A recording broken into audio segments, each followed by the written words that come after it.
ಐತಿಹಾಸಿಕ ನಗರ ತಾಳಿಕೋಟೆಯಲ್ಲಿ ಬಹಳಷ್ಟು ದಿನಗಳಿಂದ ಈ ಕನ್ನಡದ ತೇರುಳಿ ಮತ್ತು ಹಲವಾರು ಸಂದರ್ಭಗಳು ಇಲ್ಲಿವರೆಗೂ ಕೂಡಿ ಬಂದಿದ್ದು. ಇದೀಗ ತಾನೇ ತಾಳಿಕೋಟೆ ತಾಲೂಕು ಆದ ನಂತರ, ಹೊಸ ತಾಲೂಕು ರಚನೆಯಾದ ನಂತರ ಇದೇ ಪ್ರಥಮ ಬಾರಿಗೆ ತಾಲೂಕಾ ಕನ್ನಡ ಸಾಹಿತ್ಯ ಸಮ್ಮೇಳನವನ್ನು ಹಮ್ಮಿಕೊಳ್ಬೇಕು ಅಂತಕ್ಕಂಥ ವಿಚಾರವಾಗಿ ಜಿಲ್ಲಾ ಅಧ್ಯಕ್ಷರು ನಮಗೆ ಆದೇಶಿಸಿದ ಪ್ರಯುಕ್ತ ಇವತ್ತು ನಾವೆಲ್ಲ ಬಹಳಷ್ಟು ತಯಾರಿ ಮಾಡಿಕೊಂಡು ಇವತ್ತು ದಿನ ಈ ಪತ್ರಿಕಾಗೋಷ್ಠಿಯನ್ನು ಕರೆದಿದ್ದಾಗಿದೆ.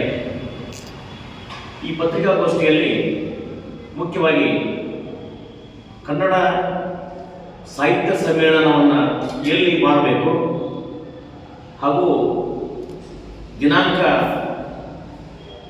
ಪ್ರಕಟಿಸಬೇಕು ಅನ್ನೋಂಥ ವಿಚಾರವನ್ನು ಬಂದಾಗ ನಾವೆಲ್ಲ ಪದಾಧಿಕಾರಿಗಳು ಸೇರಿಕೊಂಡು ಮೊನ್ನೆ ತೀರ್ಮಾನಿಸಿ ಇವತ್ತು ಪತ್ರಿಕಾಗೋಷ್ಠಿ ಕರೆದಾಗಿದೆ. ಈ ಸಮ್ಮೇಳನವನ್ನು ದಿನಾಂಕ ಅಕ್ಟೋಬರ್ 1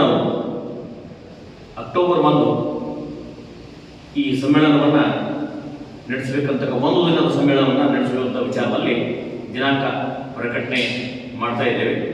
ಜೊತೆಗೆ ಈ ಸ್ಥಳ ಶ್ರೀಮಾನ್ಯ HS ಪಾಟೀಲರ ವಿದ್ಯಾಸಂಸ್ಥೆ ಸಭಾಭವನದಲ್ಲಿ ಆ ಸ್ಥಳವನ್ನು ಈಗಾಗಲೇ ನಿಗದಿ ಮಾಡಿದ್ದಾಗಿದೆ.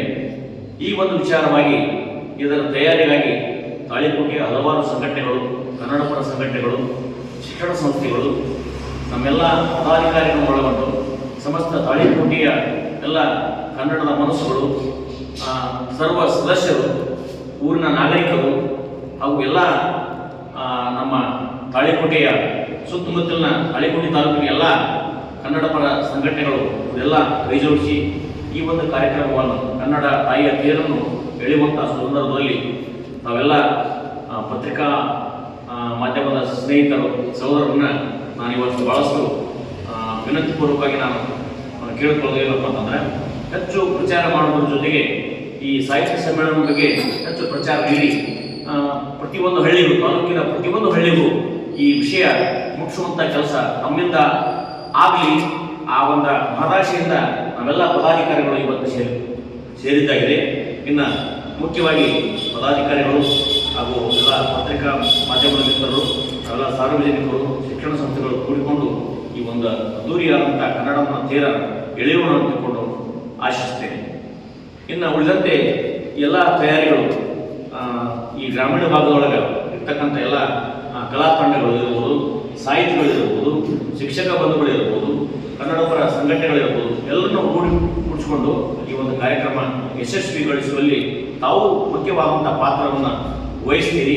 ಹೆಚ್ಚು ಪ್ರಚಾರ ನೀಡುವುದರ ಜೊತೆಗೆ ಅದ್ಭುತವಾದಂಥ ಕಾರ್ಯಕ್ರಮಕ್ಕೆ ತಾವು ಸಾಕ್ಷಿ ಆಗಬೇಕು ಅಂತಿಕೊಂಡು ಮತ್ತೊಮ್ಮೆ ಎಲ್ಲ ಪದಾಧಿಕಾರಿಗಳ ಪರವಾಗಿ ನಾನು ವೈಯಕ್ತಿಕವಾಗಿ ತಮ್ಮಲ್ಲಿ ವಿನಂತಿ ಮಾಡಿಕೊಳ್ತಾ ಇದ್ದೇನೆ. ಇನ್ನಷ್ಟು ಅಪ್ಡೇಟ್ಗಳಿಗಾಗಿ ಫಾಲೋ ಮಾಡಿ ವಿಜಯ ಧ್ವನಿ ನ್ಯೂಸ್.